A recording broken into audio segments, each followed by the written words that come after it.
Yeah, Shiv, you should probably know. It's me.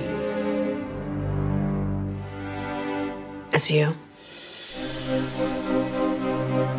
It feels very perverse to end it because it's been incredibly meaningful. You know, I love this cast, I love working with the crew, my fellow writers. I've had some of my happiest times in my career being in the writer's room and working with them. I'm quite a sort of softie, really. I like the family vibe we have around the show and the relationships we have, but one of the few things I'm able to be really tough about, I think, is protecting like the show and its integrity. And the more and more we discussed it in the room, the more and more clear it became to me that this sequence of Logan's death, the competition over whether to sell or not, intersecting with an election. Macon will be the next president of the United States. And then his funeral ended with the show ending. And once that became clear, I didn't really have any doubts. I had lots of emotional sadnesses, but it felt like, okay, this is how this show goes. Hey! Hey. Finishing production in Barbados, on the one hand it was magical, on the other hand it was so incredibly sad. The only way I could do it was to be somewhat robotic, actually. I was very, okay, let's do it, because I kept getting hijacked by, you know, all that kind of tsunami of, that's the last time we'll do that, that's the last time we'll do that. And I think the actors felt that as well. There was an odd kind of emotional tension.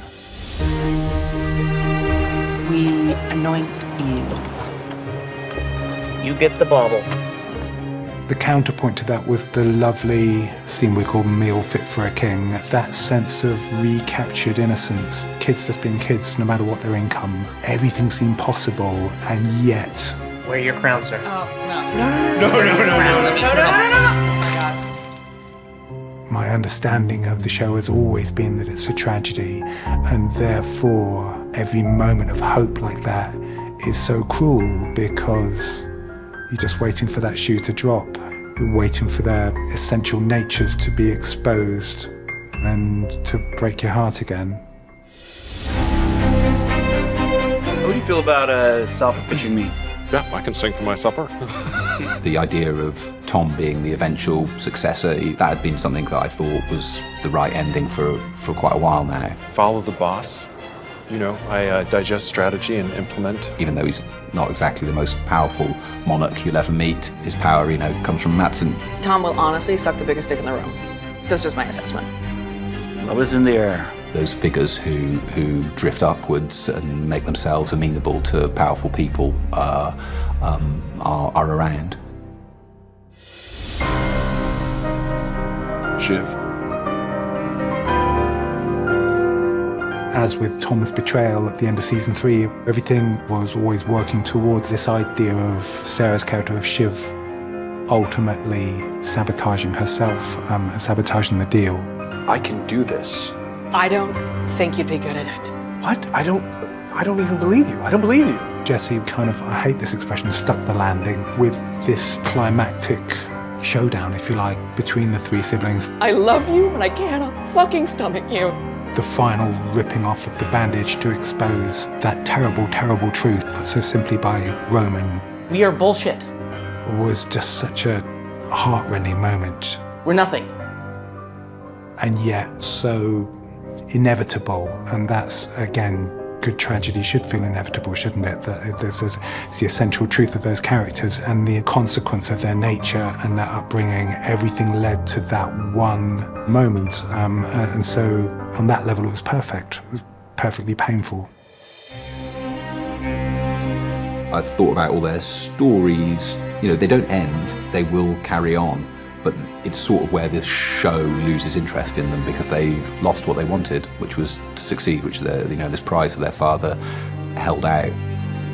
In a reductive, brutal way, Roman ends up exactly where he started. He is that guy still, and he maybe could have easily been a playboy jerk with some slightly nasty instincts and some quite funny jokes. He could have stayed in a bar being that guy, and this has been a bit of a detour in his life, I'd say.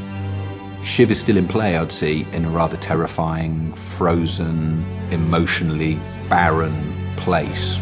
But she has got this kind of non-victory, non-defeat. I mean, there's going to be some movement there. There's still a lot of that game to play out, but that's where we leave it, and it feels like it's going to be hard to progress for them emotionally, given the things they've said to each other.